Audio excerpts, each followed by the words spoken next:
So today up on a roof here, we're going to be talking about gutters and downspouts.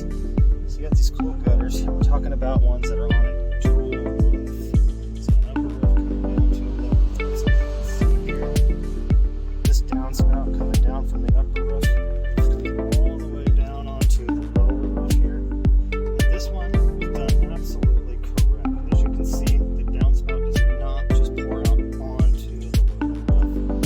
They've got elbows bent into it, taking it all the way down into the floor there, which maintains the integrity of the roofing itself.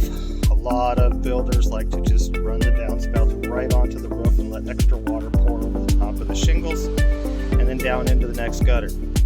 This limits the life of the shingle, so recommendation is